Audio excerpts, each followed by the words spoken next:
Hey everybody! Hope you're having a fantastic day. Welcome back to the Money Manifestation Challenge inspired by spiritual catalyst Teal. I'm Valerie Stanton. Today is step number 12. Go figure, this is the last step already. And it's been about a month since I started, and I am feeling fantastic. So if you want to learn more about what it is I've been doing, how you can join in, visit the link to my blog below and check in the info down there for other goodies. I will link a lot of awesome things. So let's get started. Okay, this is a long step, so bear with me. This one's like the culmination of everything that I've been working on so far. So number 12. Shift all of your attitudes towards safety and security. Don't treat money as if it is the thing separating you from disaster or not being safe. Instead, treat thoughts of lack of safety like they are the things separating you from disaster and not being safe. You want to focus on visualizing what safety and security would look like, and also on shifting your beliefs about all aspects of your life where you feel powerless. This will ensure that money will not be influenced by your focus on fear, disaster, or powerlessness. Okay, so this one's it,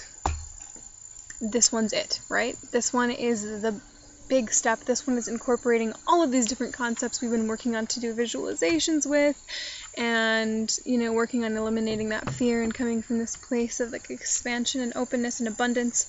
And this is where we put it all into place. So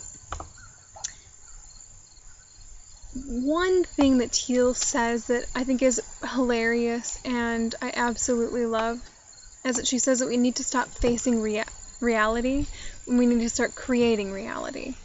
That what we have grown up with reality is just a bunch of passed on beliefs, and creating reality is, looking at what these things we've been handed and sifting through them and doing all of these techniques and doing all of this kind of shadow work type stuff, and then determining what we want to hold on to and what we don't want to hold on to.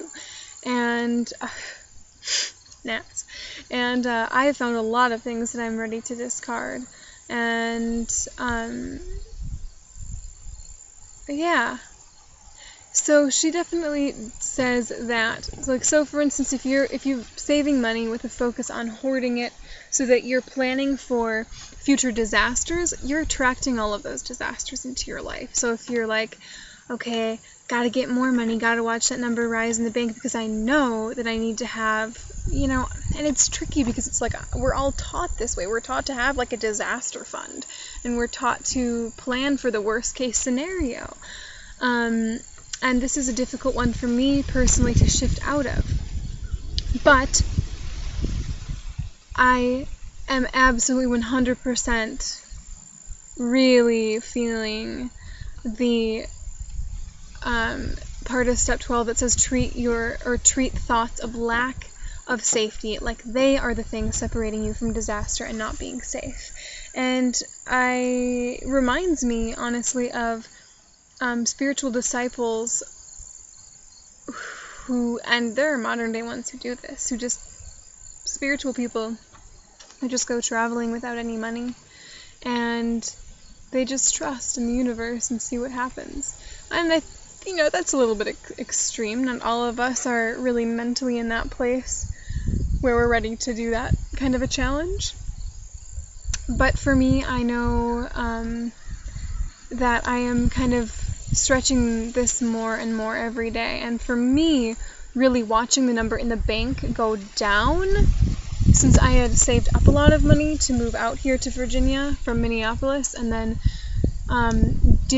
I want inspired action when it comes to whatever kind of quote-unquote work I'm going to be doing, whatever kind of income generating I'm going to be doing. I don't have any desire to jump right back into any old patterns or anything that isn't really in alignment with how I'm feeling. So especially having done this money challenge, if you are in that kind of situation where you're ready to shift your life in a big way, if you're unhappy at your job, you're unhappy with, you know, your whole approach to money, fucking do this challenge. Because I had the inspiration to do all of those things, like quit my job and come move out here and everything, but it's still kind of scary when you're watching the numbers in your bank account go down and you have this kind of moment of like, well, when am I going to start panicking? When am I going to start freaking out? And yeah, that's been interesting to play around with. And I'm really grateful that I've been doing this challenge in the midst of it. So I am done with this challenge on YouTube for now, but this is one of those things that I'm going to keep recycling through all of these steps and incorporating them into my life. Not only that, but I plan on my blog, The Happiness Review, I plan on reviewing more of Teal's exercises for a happier life. And not just Teal's exercises, I think I will be expanding that into other spiritual teachers as well. I just ordered something called the Release Technique, which is a technique developed by Lester Levinson, Larry Crane, and it has been in rotation for, I think, over 50 years. But my dad has been using this technique for about 2 years and had amazing results. And I've had some really humbling, emotional moments recently that have showed me that I have had an immense amount of progress in loving myself. I came from a very self-hating place originally, so anything that I've done so far I'm very grateful for and, you know, proud of myself for, but there is a lot more to go. There's a lot more. And I do think that this release technique will really help me. So I'll probably be doing some review on that as well, as soon as that comes. So, there's a lot more to talk about, but I'm going to save it for another video. I love all of you. Thank you for watching this. I hope that if you're feeling inspired to work on your own issues with money, please let me know how it goes, even if they have nothing to do with what I'm doing. Yeah, so holler at me. Have a wonderful day, everybody. Namaste.